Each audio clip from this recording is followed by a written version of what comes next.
हाथ में कीनू देखकर आपको बखूबी अंदाज़ा हो गया होगा कि आज की वीडियो कीनू के बारे में है। तो क्या आज की वीडियो में हम कीनू के जूस से कोई रेसिपी बनाने जा रहे हैं या कुछ और है? तो चले आएँ शुरू करते हैं। बिस्मिल्लाहिर्रहमानिर्रहीम। अस्सलाम वालेकुम friends, welcome back to my channel trends by Tariq. सर्दियों के मौसम में कीनू किसी नेमत से कम नहीं। इस फल को चाहे छील कर काशों की शक्ल में खाएं, स्लाइस करें या इसका जूस निकाल कर पिएं, इसका गूदा इस्तेमाल करें, फ़ायदे ही फ़ायदे हैं। लेकिन जहाँ इसकी ये तमाम चीज़ें फ़ायदेमंद हैं, वहाँ इसके छिलके, जिन्हें हम बेफ़ायदा समझकर डस्टबिन की नज़र कर देते हैं, किसी ख़जाने से कम नहीं। फ्रेंड्स, अगर हमें ये मालूम हो जाए कि इन छिलकों में कुदरत ने कौन सा बेशबहा ख़जाना छुपा रखा है, तो आप यकीन करें कि इन छिलकों को हम डस्टबिन से भी उठा लाएंगे। इसके छिलकों में ऐसे एंटीऑक्सीडेंट और विटामिन्स होते हैं जो ना सिर्फ हमारी जिल्द को निखारते हैं बल्कि इसको एक ग्लोइंग इफ़ेक्ट भी देते हैं।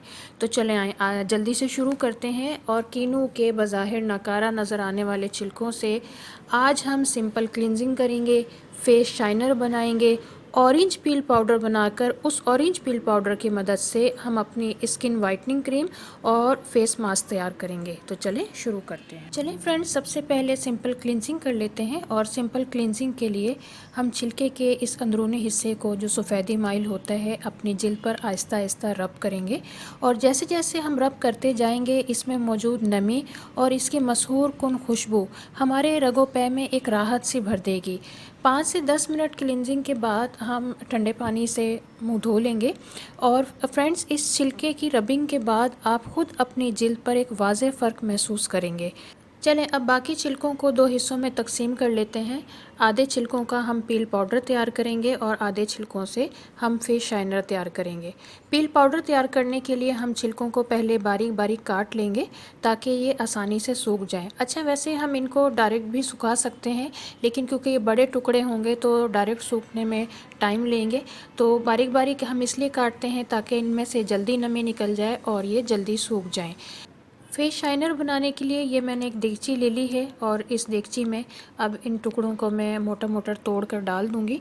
अच्छा, यहाँ पर इनको बारीक करने की ज़रूरत नहीं है क्योंकि इन्होंने पानी में पकना है, तो बारीक हों या मोटे इससे कोई फ़र्क नहीं पड़ेगा। आप छिलकों को तोड़ने के बाद इसमें थोड़ा सा पानी डालकर और चूल्हे पर पकने के लिए रख देते हैं ताकि इनका अच्छी तरह जूस निकल जाए। और जब हम इनको मैश करें तो हमें इसमें से जो सबसे अहम चीज़ विटामिन सी जो सीरम की शक्ल में हमें चाहिए होगा वो हमें आसानी से हासिल हो जाएगा। जो छिलके मैंने बारीक बारीक काटे थे उनको धूप में खुश्क होने के लिए रख दिया है। अच्छा, ये बहुत तेज़ धूप नहीं है, हल्की फुल्की सी धूप है। आप इसे साए में भी खुश्क कर सकते हैं, लेकिन इनका बहुत अच्छा खुश्क होना ज़रूरी है। ये कुछ छिलके मैं पहले सुखा चुकी हूँ, आप देख सकते हैं कि कितने अच्छे खुश्क हो गए और इनकी आवाज़ भी सुन सकते हैं। चले अब इन छिलकों को हम ग्राइंडर में ग्राइंड करके फ़ाइन पाउडर तैयार कर लेते हैं। और पाउडर तैयार होने के बाद हमारा ऑरेंज पील पाउडर तैयार हो जाएगा जिसे हम अपने मुख्तलिफ ब्यूटी टिप्स के लिए यूज़ कर रहे होंगे। फ्रेंड्स, कीनू के छिलके के कुछ अनयूजुअल यूजेस भी हैं जो बहुत कम लोग जानते हैं। इसका छिलका हाजमे के मसाइल को हल करता है। इसका पाउडर अगर लूज़ मोशन में यूज़ किया जाए तो बहुत फ़ायदेमंद होता है। इसके अलावा अगर किसी को बेतहाशा उल्टियाँ लगी हुई हों तो एक चुटकी पानी के साथ अगर ये पाउडर ले लिया जाए तो उल्टियाँ फ़ौरन रुक जाती हैं। मतलब इसके ना सिर्फ स्किन बेनिफिट्स हैं बल्कि हेल्थ बेनिफिट भी हैं। कीनू के जिन छिलकों को मैंने चूल्हे पर उबलने के लिए रखा है वो जब तक उबलते हैं मैं अपने एलोवेरा के प्लांट से एलोवेरा का एक लीफ तोड़ लाती हूँ क्योंकि इसकी जेल की ज़रूरत होगी और ये जेल हम अपने फेस शाइनर में इस्तेमाल कर रहे होंगे। 2 से 3 मिनट पकने के बाद कीनुओं के छिलकों का बहुत अच्छा सा सिरप तैयार हो गया है और बिल्कुल कहवे की फॉर्म में आ गया है। बेसिकली ये कीनुओं के छिलकों का कहवा ही है। जिस तरह पील पाउडर के हेल्थ बेनिफिट हैं, इसी तरह फ्रेंड्स इस कहवे के भी बहुत से हेल्थ बेनिफिट हैं, जिसमें सबसे अहम फ़ायदा तो ये है कि ये ना सिर्फ तेज़ी से वज़न कम करता है बल्कि बढ़े हुए पेट को भी कम कर देता है। लिहाजा इसका पीना भी बहुत फ़ायदेमंद है। चलें अब हम इस सिरप को ग्राइंड कर लेते हैं। और ग्राइंड करने के बाद हम इसको स्ट्रेन कर लेंगे। अच्छा, स्ट्रेन करने के बाद एक बात का ध्यान रखना है कि इसका जितना भी गूदा निकलेगा उस गूदे को भी हमने ज़ाया नहीं करना। जिस तरह मैंने शुरू में बताया था कि छिलकों से हम सिंपल क्लींजिंग कर सकते हैं और बहुत अच्छा क्लींज़र होता है इसका छिलका, इसी तरह ये गूदा जो निकला है ये एज अ क्लींज़र बहुत अच्छा काम करता है और हमारे पोर्स को डीप क्लीन कर देता है। तो मैंने कभी भी इस गूदे को ज़ाया नहीं किया, बल्कि मैं इनको क्यूब्स की फॉर्म में जमा लेती हूँ और जब मुझे क्लींजिंग की ज़रूरत होती है तो मैं as a cleanser in cubes को यूज़ कर लेती हूँ। छलनी से छानने के बाद जो सिरप हमें हासिल हुआ है, अब उस सिरप को मैंने दोबारा से ब्लेंडर जार में डाल दिया है और इसमें मैं एलोवेरा जेल शामिल करूँगी। और एलोवेरा जेल इसमें डालने के बाद इसको एक दफ़ा फिर हम अच्छी तरह ब्लेंड करेंगे। लेकिन ब्लेंड करने से पहले इसमें कुछ चीज़ें हम मज़ीद ऐड कर सकते हैं। अगर हमारी स्किन ड्राई है तो हम कुछ कतरे शहद के या अगर शहद मौजूद नहीं है तो ग्लिसरीन के डाल सकते हैं। मैं यहाँ पर इसमें थोड़ा सा शहद ऐड कर दूँगी। और अगर आपकी स्किन बहुत ज़्यादा ऑयली है तो फिर शहद या ग्लिसरीन मत डालिएगा, बल्कि उसकी जगह पर थोड़ा सा नींबू का रस शामिल करके इसको बहुत अच्छा सा ब्लेंड कर लीजिएगा। अच्छी सी ब्लेंडिंग के बाद अब ये हमारा ज़बरदस्त सा विटामिन सी सीरम तैयार हो चुका है और इसको मैं आइस क्यूब ट्रे में निकाल कर इसके भी क्यूब जो है वो फ्रीज़ कर लूँगी। फ्रेंड्स, आप इसे किसी बॉटल में भी रख सकते हैं और नीचे फ्रिज में भी रख सकते हैं, लेकिन मेरा मानना ये है कि इतनी मेहनत वाले काम रोज़ रोज़ नहीं होते और जब ये काम एक दफ़ा कर लिए जाएं तो ज़्यादा दिन तक इन्हें इस्तेमाल किया जाए और इन्जॉय किया जाए। तो फ्रीज़ करने का फ़ायदा ये होता है कि ये क्यूब्स काफ़ी अरसे तक चल जाते हैं और आपको जब भी इस सीरम को यूज़ करना हो डायरेक्ट स्किन पर या किसी भी फेस पैक में, तो हम इसको यूज़ कर सकते हैं। चलें, ये देखिए मैंने इसको इस दफ़ा क्यूब की ट्रे में डालने की बजाय ये बॉटल में मैंने इसको ऐड कर दिया है। ये कुछ क्यूब मैंने पहले से रेडी करके रखे हुए हैं और जब भी मेरा दिल चाहता है मैं इनको डायरेक्ट भी यूज़ कर लेती हूँ और अगर डायरेक्ट यूज़ ना करना हो तो किसी भी फेस पैक में इनको शामिल करके अपने स्किन पर अप्लाई कर लेती हूँ। सबसे पहले हम स्किन वाइटनिंग क्रीम तैयार करते हैं और इसके लिए जो चीज़ें हमें चाहिए होंगी उनमें सबसे अहम है ये चावलों का आटा। फ्रेंड्स, चावलों का आटा ना सिर्फ एक बेहतरीन स्क्रब है, बल्कि ये जब ऑरेंज पील पाउडर के साथ मिलता है तो हमारे फेस पर एक ज़बरदस्त सा वाइटनिंग और ग्लोइंग इफ़ेक्ट देता है। इसके साथ जाएगी दही। अब एक प्याली में मैं 1 टेबल स्पून चावलों का आटा ऐड करती हूँ।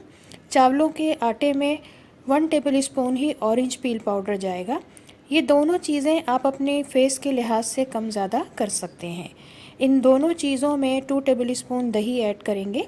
इस दौरान अगर आपको ये गाढ़ा महसूस हो तो आप दही डालने के बाद इसकी थिकनेस कम करने के लिए इसमें विटामिन सी सीरम जो हमने तैयार किया था उसे इस्तेमाल कर सकते हैं। क्योंकि मेरी स्किन ड्राई है लिहाजा मैं इसमें थोड़ा सा शहद भी शामिल कर दूंगी ताकि इसकी इफ़ेक्टिवनेस मज़ीद बढ़ जाए। अब इन तमाम चीज़ों को हम अच्छी तरह मिक्स कर लेंगे। अच्छा सा मिक्स करने के बाद आप देखेंगे कि ये फ़ाइन पेस्ट की शक्ल में आ जाएगा। लीजिए जनाब, हमारी स्किन वाइटनिंग क्रीम तैयार है। इस क्रीम को हाथों और पैरों पर लगाकर 10 से 15 मिनट के लिए छोड़ दें और फिर नीम गर्म पानी से धो लें। ये स्किन वाइटनिंग क्रीम एक मैजिक है जिसके रिज़ल्ट देखकर ना सिर्फ आप खुद भी हैरान रह जाएंगे, बल्कि देखने वाले बेख्तियार आपसे पूछेंगे कि आपने कहाँ से फेशियल करवाया है। फ्रेंड्स, स्किन वाइटनिंग क्रीम के जादुई कमालात के बाद अब हम बनाते हैं अपना फेस मास्क। फेस मास्क बनाने के लिए ये मैंने 1 table spoon orange peel powder लिया है और इसमें 1 टेबल स्पून ही मुल्तानी मिट्टी जाएगी। इन दोनों चीज़ों को हम अच्छी तरह मिक्स करेंगे। अगर आप चाहें तो इसमें दही ऐड कर सकते हैं, लेकिन मैं फ़िलहाल इसमें से दही स्किप कर रही हूँ। इन दोनों चीज़ों के साथ अब मैं इसमें चंद कतरे शहद के शामिल करूँगी, क्योंकि मेरी स्किन को शहद की नीड होती है और खुश्की की तरफ है मेरी स्किन, तो मैं हर चीज़ में ही तकरीबन हनी ऐड कर रही होती हूँ। हनी को ऐड करने के बाद भी देखिए ये मुझे काफ़ी थिक महसूस हो रहा है, तो मैं इसमें चंद कतरे विटामिन सी सीरम के डालकर इसको अपने मतलूबा पेस्ट की शक्ल में ले आऊँगी। ये देखें, अच्छी तरह मिक्स करने के बाद ये दोबारा से एक बहुत अच्छी तरह पेस्ट की शक्ल में आ गया है। हमारा मास्क तैयार हो चुका है। अब इस मास्क को हम अपने चेहरे पर और अपनी गर्दन पर बहुत अच्छी तरह अप्लाई करेंगे और अप्लाई करने के बाद 10 से 15 मिनट के लिए छोड़ देंगे। 10 से 15 मिनट के बाद, क्योंकि इसमें मुल्तानी मिट्टी डली हुई है, हमें अपनी स्किन टाइटनिंग की तरफ महसूस होगी और जब ये खुश्क हो जाएगी तो हम इसे नीम गर्म पानी से धोकर उतार लेंगे। ये देखिए फ्रेंड्स, फ़र्क वाज़े है। कीनू के इन छिलकों ने तो जादू कर दिखाया। आपने देखा फ्रेंड्स कि हमने कीनू के इन बेकार समझे जाने वाले छिलकों से किस तरह ज़बरदस्त किस्म की अपनी ब्यूटी प्रोडक्ट्स तैयार की और उनसे भरपूर फ़ायदा उठाया। मुझे उम्मीद है कि मेरी ये वीडियो देखने के बाद आप इन कीनू के छिलकों को डस्टबिन से भी उठा लाएंगे और इनके कमालात देखेंगे। अगर आपको ये मेरी वीडियो अच्छी लगी है तो थम्स अप दीजिए, इसे शेयर कीजिए, लाइक कीजिए और मेरे चैनल को सब्सक्राइब कीजिए। जज़ाकल्लाह।